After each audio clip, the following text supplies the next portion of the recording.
Welcome to the Know, I'm Ashley. I'm Mica. Hey, is Battlefront 2 maybe possibly gone a little bit far with the loot boxes? Possibly. Like, we've heard a lot of complaints about various full-price AAA games becoming pay-to-win, but Battlefront 2, this might be the most egregious example yet. Of course, loot boxes and microtransactions are nothing new, and it's Tragically, and it's becoming a depressingly common feature in full-price retail games. Some of these AAA games who just this season incited some anger include Forza Motorsport 7, Shadow of War, and NBA 2K18. Yay, 'tis the season. Oh, that's not a good season. Now you can add Battlefront 2 to that list. The beta for the game, which releases on November 17th. Well, the game releases November 17th. The beta went live over the weekend, where players immediately noticed the big loot box-sized disturbance in the force. That is because Battlefront 2's loot boxes are responsible for, pretty much all of your character's progression. Which is an important thing. Also, weapon upgrades, which very also an important thing. Which to many is a pretty clear-cut example of the game being pay to win, the ultimate evil in microtransactions. So here's how the system works. In the game's multiplayer, power-ups are entirely locked behind loot crates, known as the star card system.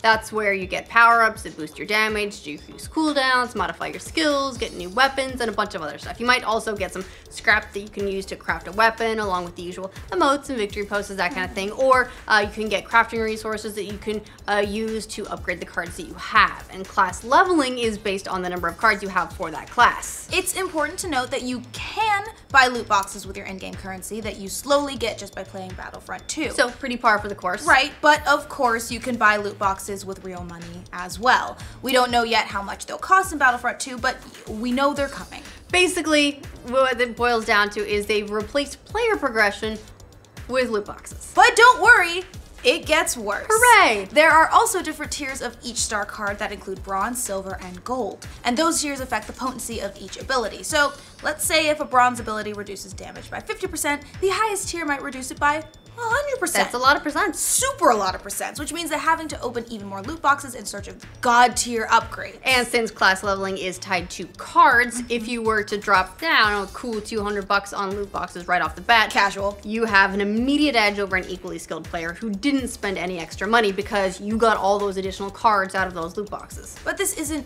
new. Microtransactions are now becoming a common sight in online games, including other first-person shooters like Call of Duty World War II. But the difference there is that Call of Duty supply crates are cosmetic and don't affect your stats, according to the developer. Actual upgrades are still mostly earned by playing more with a particular gun or class. And in the past, that's kind of how Battlefront worked as well, at least with the last one. The more you used a particular class or weapon, the more it would improve. But that's been completely replaced in Battlefront 2. As noted by Paul Tassi from Forbes, there is a world where I can imagine Battlefront 2 selling loot boxes with different cosmetic armor variations or ship decals or gun skins or emotes or what have you, but instead they've integrated loot boxes into the very DNA of the game, making them the root of the progression system and without question instituted a system where they are flat out selling power. And there's the rub. Look, other games like Overwatch have got loot boxes too and people go nuts for them. Unlike Battlefront 2, ones like Overwatches, they contain costumes and skins that don't affect gameplay. They just affect your mood when you don't get your main's favorite skin. Right. Where lots of gamers cry foul is when abilities and other performance-related perks are hidden behind loot boxes. While we've grown to expect them in free-to-play titles— Not that we like them, but we expect them. We expect them. Nobody really likes seeing them in a full-price game. It's just adding insult to injury. On the Star Wars Battlefront subreddit, one of the communities for the game, players are pretty furious about the change. One post titled "Star Card System." Hi, hold on. Star Card System has to change, guys. It's all caps. Yes. Has more than 5,300 upvotes. That post noted the beta kind of sprang this mechanic on users since there was really no indication in the summer alpha that the star cards would function as a pay-to-win money pit. Over on the EA forums, the progression was a hot topic too. One poster wrote, "I really enjoyed the gameplay in this beta, but the progression is completely ruined. I'm sure EA and DICE couldn't care less about our feedback. Thanks for ruining an awesome game." And while it does seem like loot boxes and loot box systems are popping up with increasing frequency in higher profile, full retail AAA games, I don't know, this does seem like one of the more cynical attempts at it. After Battlefront's community kind of fell off pretty quickly last time because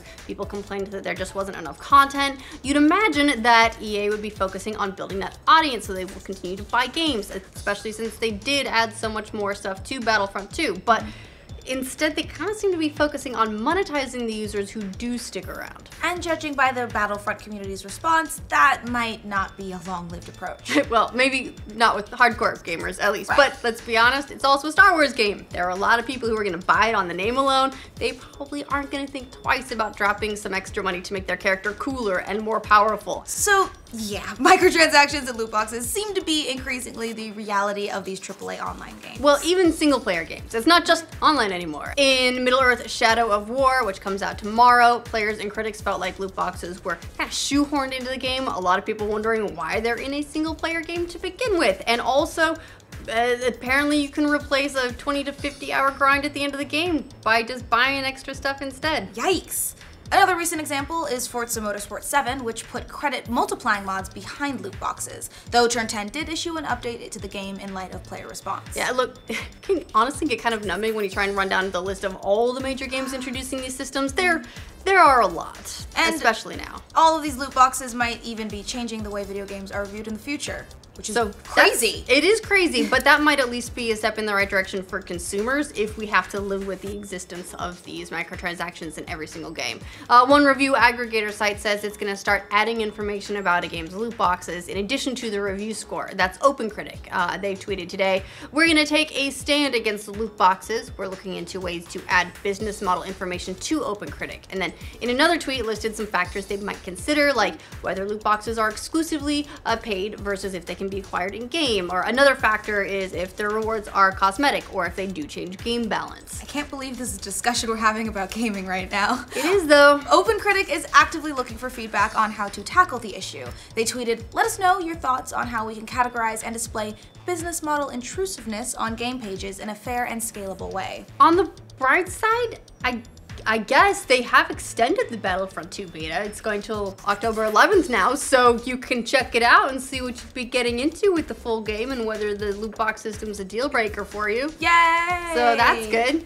We'll have to see how EA and DICE respond to this outcry. Maybe they'll scale the loot boxes back, maybe they won't. But at the very least, we don't fully know yet what the balance is going to look like exactly. And the beta's pretty clear that the current drop rates aren't indicative of the launch drop rates. So there's the possibility that high-powered cards will drop like candy. Yeah, then you don't need to buy loot boxes and EA wasted that mechanic.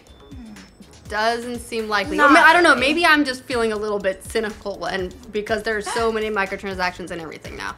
Either way, it's yet another case of developers trying to squeeze even more money out of players who already paid a full $60 price for a game. We've seen it before, and it doesn't show any signs of going away, thanks to all those whales out there. Thanks, whales. Alright, what do you guys think of the loot boxes in Battlefront 2? Did you play the beta? If so, what did you think? What did you think of the loot boxes? And if you were to add some sort of categorization to loot boxes for review aggregators like OpenCritic, how do you think they should handle it? Let us know in the comments. And for all of your Battlefront 2 news and more about the lootpocalypse, That's what it is now. yeah, be sure to like this video and subscribe to The Know.